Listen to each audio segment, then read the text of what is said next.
now with the LA Lakers being eliminated, LeBron 41 years old. Yeah.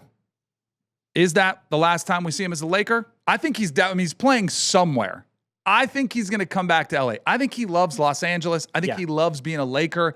I don't know what he views as far as legacy. I don't know if he wants to go to another team. Now, maybe he goes back to Cleveland, maybe tries one of those, finish out. They're a better team now. He could help them maybe make a run in the Eastern Conference, but I think he likes being a Laker. I think he likes playing with his kid. I think he's going to be back in Los Angeles. What about you? Yeah, I agree with you. I think the first thing we have to do is put to bed any possibility that he doesn't play next year. Right? Like, he didn't come out and say it, that he's going to or he's not going to, but there is no way in the world that he does not play like next year. Because look, he's 41 years old. The guy is still a top 12 player in the league, maybe 15 player in the league. He's unbelievable. He's got the possibility, like we said, to take over any night, carry them through round one pretty much by himself. And who knows what they would have been with Luka on the floor, which is pretty frustrating. I think that's a big piece of why I think he does come back to LA. Yes, he loves it. He loves being out there with the Lakers. I know he wants to try to get another ring out there, and I think he wants to run it back with Luka and see what they could do. Look, I'm telling you, man, I think there's something. You said it last episode. The Bronny thing is enormous. I don't know how many teams take on a 42-year-old LeBron and Bronny. Like, I think they'd embrace them in LA still. I think if he does go somewhere else, it's probably Cleveland. There's been some chirps this morning of the Knicks, and I just I did not think about New York because I do think about New York. He would love playing in New York. I'll tell you what he would love. He would love to come to New York, yes, and glory hound them into a championship. Dude, they are 90% of the way there now. He would love to come on and say he was the guy that got them over the hump. I know you guys could tell I'm not the biggest LeBron guy, but I don't want that with any part of me. And then Cleveland is interesting, but if you're Cleveland, how many times do you let this guy bounce and then come back? Like, I mean, the first as many times as he wants to. Do you really? I think they do. I think, they were burned by him, but then he brought him the championship. And I think he's from there. He always, reminds people, I'm just a kid from Akron. Like, I think it's hometown.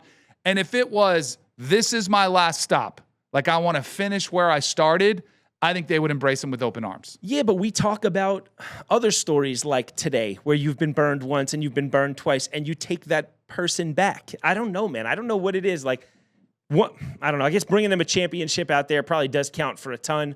But I don't know. We've seen fans, and we're going to talk about it a little later, fans that, we saw the building in Philly get absolutely overrun by opposed. How loyal can a fan base be? Right. How many times can you let a guy burn you at his peak? And every time he leaves the franchise in shambles, right? Mm-hmm. So it's frustrating. I don't know how I would feel about him coming back. Look, absolutely a Mount Rushmore player.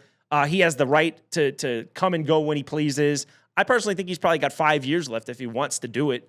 But, I think next year, probably Lakers is my first choice. Cleveland is my second choice. I think he probably doesn't retire, but that would probably be a distant third. I kind of want to see him in New York just to see your reaction, to see your reaction and all those Knicks fans, because they would love to have him. I'll tell you how I would accept him. Yeah. I would accept him, if they win a championship this year. Right. Then he can come to town. Right. B, if he comes to town and they don't win a championship, come off the bench or play like 20 minutes. Yeah. And don't be the guy. Because if Jalen Brunson and Cat and these guys who have been building something out there, if you got to come in and just start taking the load of the and it winds up being on. No, I can't have that. You mentioned LeBron as a Mount Rushmore player. Yeah. Last time we did a show was last Friday. Yep. Skip Bayless returned to First Take. Did you see him list his top 10 players of all time? I think, was that how they started the show?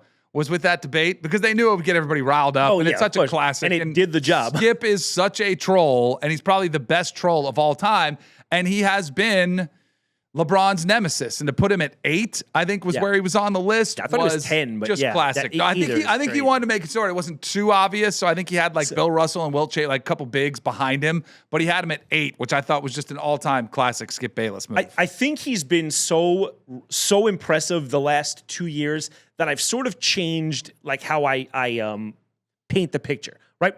To me, he'll never be the greatest player of all time, but I will concede most versatile player of all time. He's a guy who I think can do the most things at a super high level. The problem is, as long as every stat you lead in is a compile stat, right, you can't be the greatest of all time. If Mike's done everything that any player aspires to do in 2/3 of the time and counting, I don't know how you make that claim. And then, we go through it a lot with, I did a case study. It's actually going to come out shortly, guys. And it's about how not all rings are created equal. And we talk about how LeBron's journey through an East where teams like Al Horford's and Jeff Teague's and Paul Millsap's Hawks were winning number 1 overall seeds. That's the East he was going through. You know what I mean? Yeah. And when Mike was in the league, it was 12 less teams. So that might have been a little bit watered down. So we have a dark horse in there. So check out the case study, guys. You might like it. Love it. I see that. Skip had LeBron like 9th. You were right, closer to 10, but he was 9th, so we didn't have him actually at 10. How much of what Skip does you think he believes? You think he believes like a lot of it, or he does believe it, and that's why he's so good? I think he talks himself into it. I think he talks himself into believing it. That's called a sociopath, right? Is that what we call that? I think so. Yeah. But I think Skip has probably always been a LeBron hater, which I would kind of. I mean, when LeBron was on the Heat, I was all for it. Hey, let's go, bring him. I don't care if he's coming the big. What was three. he like with LeBron originally with the Cavs? Was he a hater still? That's a great question because early on when he was young, he came in and exceeded the expectations, and it was like, how's this kid going to do it? He was. On the cover of Sports Illustrated, 8th grade, 9th grade, something like that. And then he came in and he actually carried the team to the finals. I mean, that was impressive. It's incredible. I don't know when the switch happened, but see here, this is where I think Skip is good. When everybody zigs, he zags. So when everybody started to say, LeBron is the next Michael Jordan, I think that's when Skip said, whoa, let's wait a second. Maybe he's not. And then he's dug his heels in ever since, realizing it is one of the most hotly contested debates in the history of sports. And he's dug his feet in. But I think all of his debates, I think he finds something that he really believes in, like the clutch gene. And he says, all right, LeBron doesn't have it. And then he just hangs on to that for all time. Tim Tebow. Yes. Right, when he was at his peak. Yes, he's a great player, and he can play quarterback, and you just have to figure out how to use him. He was the same way with Johnny Manziel. He was. He loved Johnny Manziel. I think he loves Diego Pavia, who's small. So I think if I had a trend to see, I think he does latch on to the guys that are the little guys that trying to overcome, that maybe get knocked by the traditional blue blood guys, the guys with all the talent. Yeah, the underdogs. That's which, cool. Again, that attracts a certain portion of a crowd. It's like, we want to root for him. But he definitely is very calculated, and he definitely comes with a lot of good information when he makes those arguments. And he's one of the best. I'm going to tell you I guess I probably, if I had to be boxed into something, and maybe it would be a LeBron hater, right? It's okay. I'm comfortable with it. But what I think more than anything, it's not even LeBron so much. It's that I can't go onto social media and say that there's been one person to walk the face of this earth that I think is better. And they take it like I'm disrespecting him. Like, if I'm like, he's a phenomenal player, I'm going to acknowledge everything he's done. I think there's been one player in the history of basketball better. They'll start cursing at my family. They'll put my NFL profile up and talk about how poor it was. I'm like, I get it. Like, I'm not, but it's like, they take it as like a massive disrespect. And I think that's a big piece of why I personally am like, all right, bro, I don't even want to hear about him no more. Yeah.